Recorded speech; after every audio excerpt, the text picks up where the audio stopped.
Obat ini dikunci China. Satu langkah saja Amerika bisa kolaps total. Pernah ngebayangin nggak? Kalau tiba-tiba negara superpower seperti Amerika harus bertekuk lutut cuma gara-gara satu obat. Kedengarannya lebay, tapi ini kenyataan yang siap meledak kapan saja. Dan yang paling ngeri, pemicunya bukan bom, bukan senjata, tapi sebutir kapsul kecil bernama amoksisilin.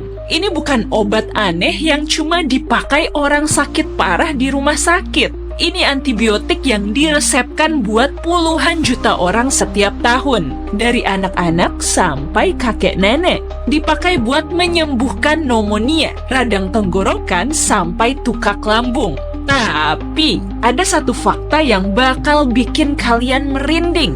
Yaitu, hanya ada satu pabrik amoksisilin di Amerika. Yap, cuma satu. Di seluruh negeri sebesar Amerika, pabrik amoksisilin lokal cuma ada satu biji, milik US Antibiotics di Tennessee. Dan kabar buruknya, pabrik ini baru saja hidup lagi setelah mati suri, alias sempat bangkrut bertahun-tahun. Nah, sisanya Amerika dapat dari mana? 80% bahan baku pentingnya dipegang penuh sama China atau Tiongkok. Nggak usah nunggu serangan drone ataupun invasi militer. Cuma satu langkah kecil ketika China bilang, stop kirim bahan baku. Boom!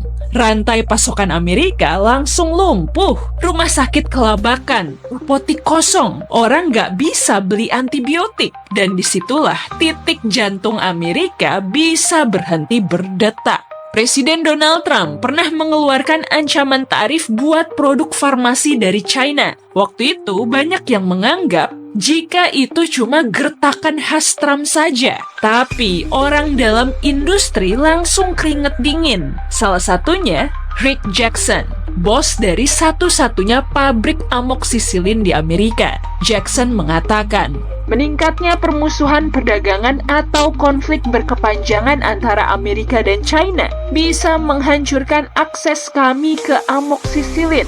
Kalimat ini mungkin kelihatan biasa, tapi dampaknya bisa luar biasa. Karena kalau obat seperti amoksisilin nggak tersedia, bukan cuma harga doang yang naik, tapi nyawa juga jadi taruhannya. Data resmi dari Biro Sensus Amerika Serikat mengarah pada satu fakta mencengangkan, yaitu hampir seluruh bahan baku obat-obatan Amerika diimpor dari China. Artinya, ketergantungan Amerika bukan cuma soal satu obat, tapi seluruh sistem kesehatan dasar di negara yang katanya adidaya ini sebenarnya berdiri di atas fondasi yang rentan dan juga rapuh. Cukup satu krisis pengiriman, satu kebijakan ekspor ketat dari Beijing, atau satu konflik dagang yang memanas, dan seluruh rak obat generik di apotik Amerika bisa mendadak kosong. Bayangkan, kalau hari ini China memutus suplai bahan aktif farmasi, besok pagi pasien-pasien di rumah sakit Amerika bisa kehabisan ibuprofen. Anak demam nggak punya penurun panas. Orang tua sakit radang sendi nggak bisa bergerak karena nggak ada pereda nyeri. Ini soal akses dasar ke pengobatan. Dan yang paling menakutkan, Amerika selama ini nyaris nggak sadar kalau seluruh tumpuan kesehatan warganya bergantung pada pabrik-pabrik yang berdiri ribuan kilometer jauhnya. Siapa lagi kalau bukan China? Lebih dari 90% resep di Amerika isinya adalah obat generik. Obat generik ini harganya murah karena diproduksi massal dan sudah lepas paten. Nggak perlu bayar lisensi ke pemilik merek. Tapi sayangnya, Amerika lebih memilih impor daripada harus produksi sendiri. Alasannya klasik banget, biaya lebih murah dan proses juga lebih cepat. Tapi efek jangka panjangnya, industri dalam negerinya mandek, pabrik-pabrik lokal sepi, dan kapasitas produksi pelan-pelan menyusut. Ketika ada masalah sama China, pasokan pun ikut kacau. Rak apotik bisa kosong dan rumah sakit jadi kelimpungan. India sempat menjadi alternatif produksi bagi Amerika, dan India digadang-gadang punya ribuan pabrik farmasi. Tapi jangan senang dulu, karena ternyata 70% bahan aktif yang dipakai India juga datang dari China. Jadi walaupun kelihatannya India menjadi pahlawan cadangan buat Amerika, nyatanya India pun tetap tergantung pada raksasa Asia, China. Ibaratnya, kalau China batuk, India bisa ikut pilek dan Amerika ikutan demam. China punya senjata yang jauh lebih sunyi dari rudal, yaitu KSM dan API, alias bahan kimia dasar dan bahan farmasi aktif. Kedua bahan ini adalah inti dari semua obat. Dan siapa yang mendominasi produksi globalnya? Jawabannya lagi-lagi China. Laporan dari United States Pharmacopeia bahkan menyatakan, dalam 2 tahun terakhir, pengajuan produsen bahan aktif ke FDA dari China melonjak jadi 32%. Sementara India justru turun. Gimana bisa China sampai sejauh itu? Jawabannya kombinasi dari biaya produksi yang super rendah, subsidi langsung dari pemerintah, klaster industri khusus farmasi, dan regulasi lingkungan yang longgar. Pemerintah China sadar betul bahwa kontrol atas industri farmasi sama dengan kontrol atas dunia.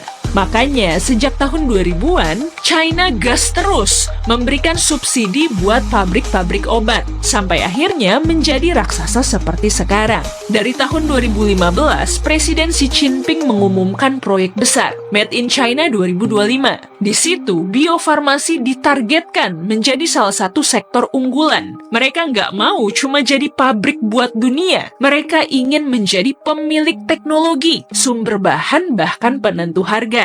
Dalam majalah pemerintah tahun 2020, Presiden Xi bilang, China harus bikin negara-negara lain tergantung pada rantai industri China. Kata-kata itu bukan sekedar omong kosong, karena sewaktu pandemi COVID-19 meledak, dunia mulai merasakan dampaknya. Masker, alat medis, sampai bahan obat, semuanya nunggu dikirim dari pelabuhan-pelabuhan di China. Trump waktu itu ngasih ultimatum, jika perusahaan farmasi nggak produksi di Amerika, siap-siap kena tembok tarif. Namun, kenyataannya buat obat generik yang marginnya kecil, tarif malah bisa jadi pisau yang menusuk balik. Studi dari Pharmaceutical Research and Manufacturers of America mengatakan, tarif 25% bisa menambah biaya impor farmasi sampai 50,8 miliar dolar per tahun. Dan harga obat jadi naik rata-rata 12,9%. Khusus buat obat kanker generik, tarif bisa bikin harga per resep naik sampai 10.000 dolar buat pengobatan 24 minggu. Ini bukan cuma mahal, ini mustahil diakses untuk mayoritas pasien biasa. Berbeda sama industri makanan, kalau obat hilang dari rak, dampaknya bisa langsung nyawa yang hilang. Kalau Amerika cuma mengandalkan tarif, hasilnya bisa kontraproduktif. Yang dibutuhkan itu insentif, kebijakan jangka panjang, dan peta jalan buat membangun kembali industri dalam negeri yang tangguh. Tapi pertanyaannya, apa Amerika punya cukup waktu sebelum satu krisis obat terjadi? Sebelum pneumonia, infeksi, dan penyakit umum menjadi masalah besar cuma karena amoksisilin nggak bisa diproduksi lagi. Krisis ini kelihatan sepele, tapi efeknya bisa jadi bola salju. Dari satu pabrik amoksisilin bisa jadi awal kejatuhan sistem kesehatan Amerika. Dan semua itu bisa dipicu dari satu keputusan di Beijing yang menghentikan pengiriman bahan baku. Sekarang pertanyaannya, kalau China benar-benar stop mengirim bahan baku obat ke Amerika, menurut kalian, krisis ini bakal jadi bencana global? Atau kira-kira, apakah Amerika bisa balik bangkit dan mandiri? Gimana pendapat kalian? Banjirin kolom komentar yuk! Kalau kamu suka video ini, klik like dan share ke teman-teman biar makin viral. Makasih sudah nonton!